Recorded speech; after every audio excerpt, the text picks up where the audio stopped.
नमस्कार मित्रांनो, मी शमिका तुमचं स्वागत करते नाथ वास्तूच्या या नवीन उपक्रमामध्ये, ज्याचं नाव आहे हसत खेळत वास्तू।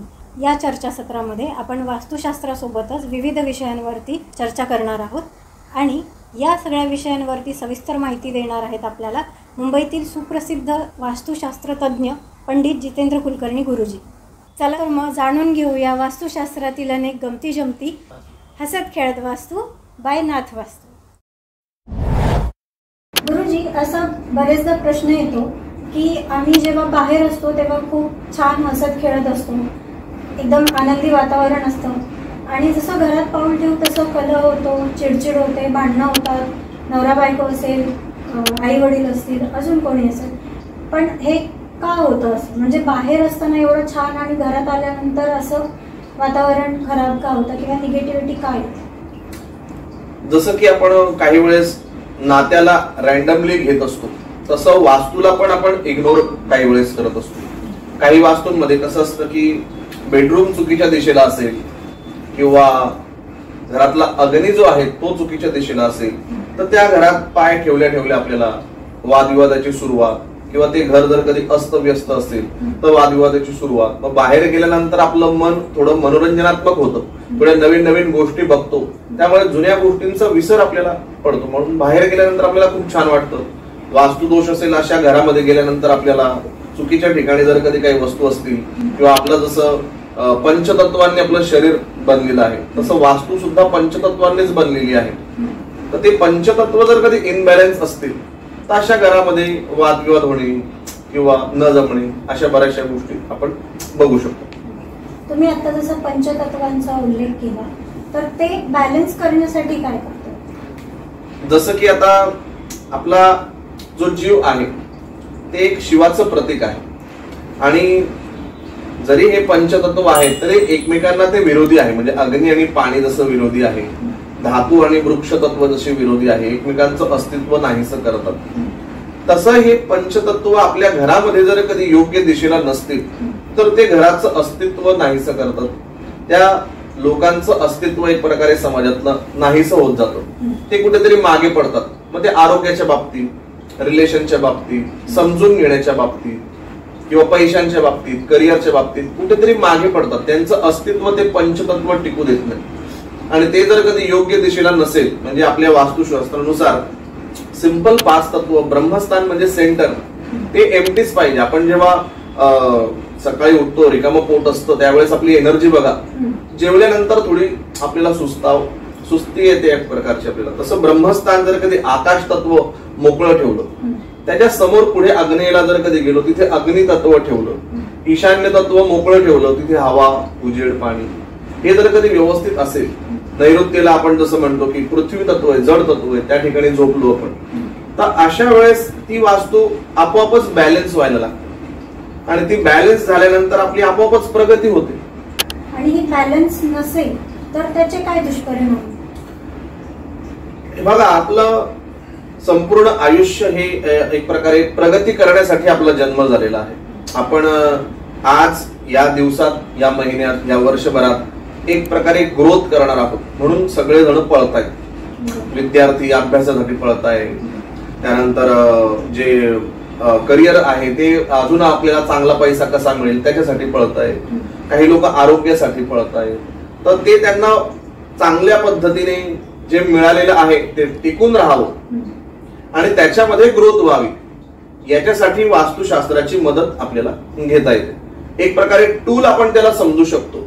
जसं की आपल्याला स्क्रू उघडायचा आहे तर ते आपण नखाने नाही उघडणार, नसेल स्क्रू ड्रायव्हर तर नखाने उघडण्याचा प्रयत्न करू, काहीतरी करू, चमचा घेऊ, काहीतरी घेऊ, पण योग्य जर कधी आपल्याला हत्यार मिळालं तर तो उघडता येईल आपल्याला, तर ती नशिबाची चाबी हे होईल। तसं आपल्याला योग्य वास्तू जर कधी मिळाली, जसं की कसं असतं की वृक्ष आहे, त्याचे वेगवेगळ्या शाखा आहेत पण मूळ तर एक आहे, तर ती शाखा जर कधी डिस्टर्ब असेल, ती शाखा तेवढी विकसित नसेल, त्या शाखेला जर कधी तेवढं पोषण मिळालं नाही तर ते फळ चांगलं येत नाही।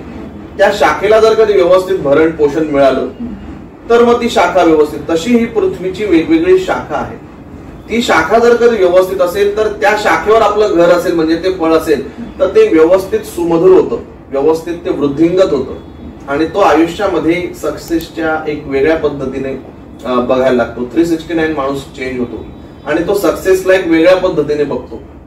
त्यामुळे वास्तुशास्त्राची मदत आपल्याला प्रत्येक ठिकाणी होते. आणि आता हे पंचतत्व जसं तुम्ही म्हणताय ते घरातल्या कर्त्या पुरुषाच्याच फक्त कुंडलीमध्ये व्यवस्थित असायला हवे की घरातले जेवढे सदस्य आहेत त्या सर्वांचं चेक करायला लागतं? आता वास्तूची पत्रिका ही पूर्णपणे वेगळी झाली की हे पंचतत्व आता त्या घरामध्ये जितके लोक राहत आहेत तेवढ्या सगळ्यांना तो त्याचा असर होणारच आहे.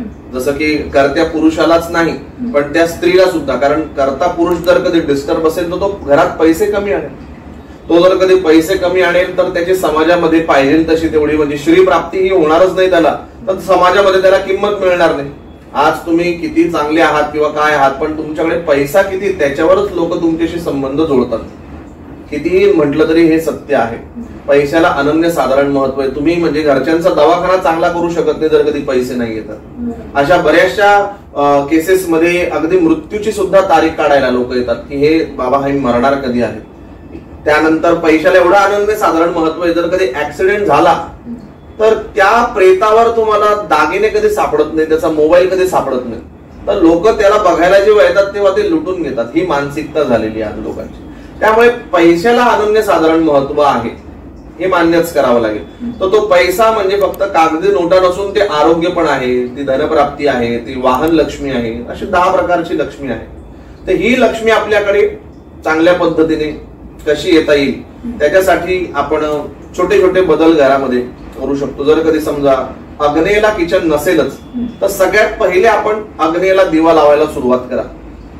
नैऋत्येला बेडरूम नसेलच तर सर्वात पहिले तुम्ही तुमच्या कुटुंबाचा फोटो, त्या ठिकाणी तुमचा एखादा रुमाल, तुमचा एखादा शर्ट, तुमची एखादी वस्तू त्या नैऋत्य दिशेला लावा. उत्तर दिशेला जर कधी तुमची पैशांची तिजोरी येत नसेल तर तिथे आपण छोट्याशा बॉक्समध्ये पैसे ठेवू शकता. ईशान्येला जर कधी तुमचं देवघर नसेल तर आपल्या इष्टदेवतेचा फोटो पहिले त्या ठिकाणी ठेवा. ती जागा पहिले तुम्ही गोमूत्र गुलाबजलाने स्वच्छ करून ठेवा. ईशान्य दिशा ईश्वर तत्व तुम्हाला प्रेरित करतं आणि चांगल्या गोष्टी घडायला सुरुवात होत असते. हे तुम्ही आता गुरुजी खूप छान उपाय सांगितले. याच्यासोबत काही जे आता कॉमन मॅन आहेत तर त्यांना घरच्या घरी काय उपाय करता येतील?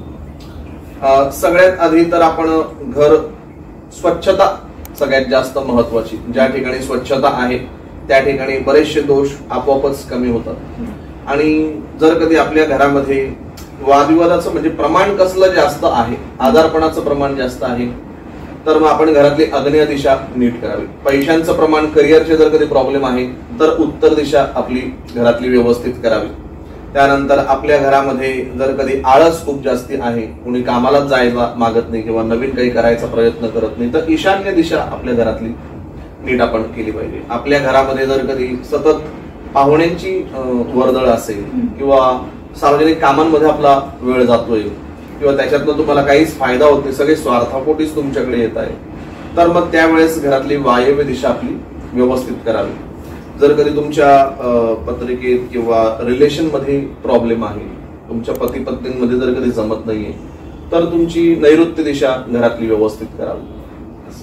घरामधल्या शांततेसाठी, घरामधल्या गोडव्यासाठी आपण अजून एक छान उपाय करू शकतो की साधारण आपल्या स्लॅब मध्ये किंवा आपल्या वास्तूमध्ये ईशान्येला जागा किती आहे हे आपण बघायचं आहे. आणि छोटा तांब्याचा कलश घरामध्ये मध भरून त्याच्यामध्ये सोन्याचा मणी टाकून आपण ईशान्य दिशेला तो पुरून ठेवायचा आहे. किंवा वरती जरी आपण ठेवला चित्रात दाखवल्याप्रमाणे तरी सुद्धा त्या घरामध्ये एक प्रकारचा गोडवा निर्माण होईल. त्यामुळे घरात ईशान्य दिशेला मधुकलश नावाचा रत्न संस्कार आपण अवश्य करून बघा. ठीक आहे, आता आपण थोडं करिअर विषयी बोलूया. करिअर मध्ये जर खूप अडथळे येत आहेत तर त्यासाठी वास्तूमध्ये काय असे बदल करता येतील?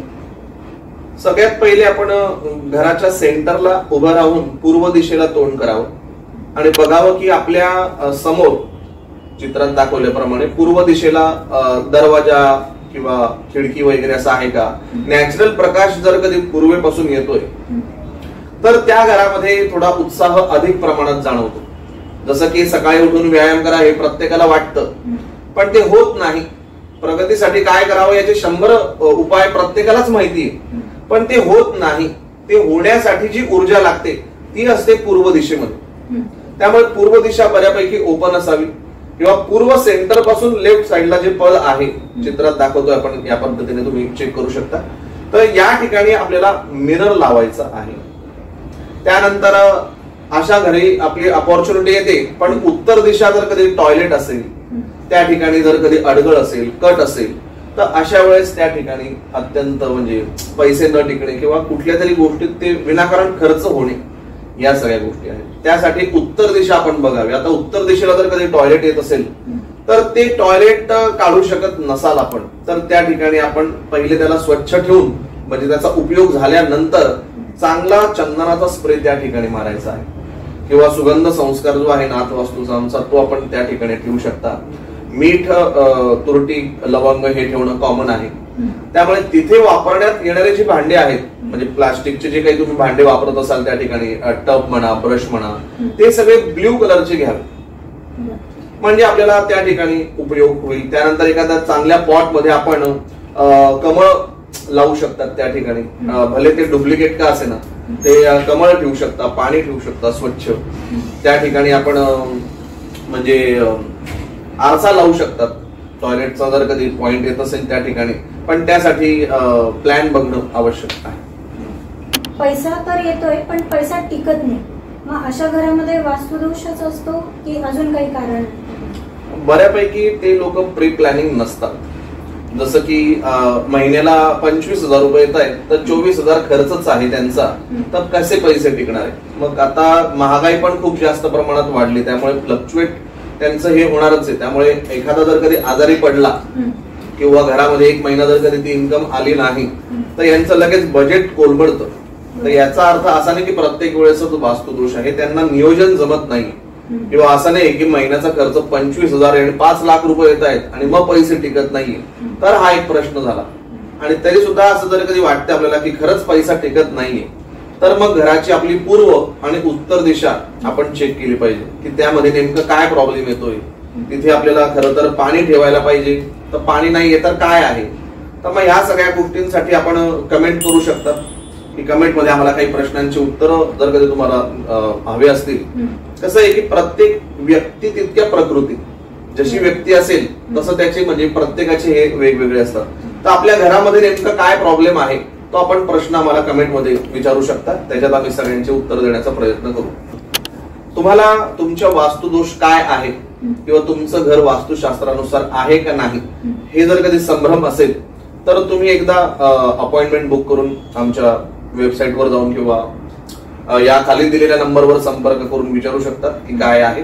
आणि आपल्याला ऑनलाईन सुद्धा कन्सल्टेशन करता येईल की तुम्ही तुमचा प्लॅन पाठवला तरी सुद्धा आम्हाला तुमच्या वास्तूच्या काही प्रश्नांची उत्तर या ठिकाणी देता येतील.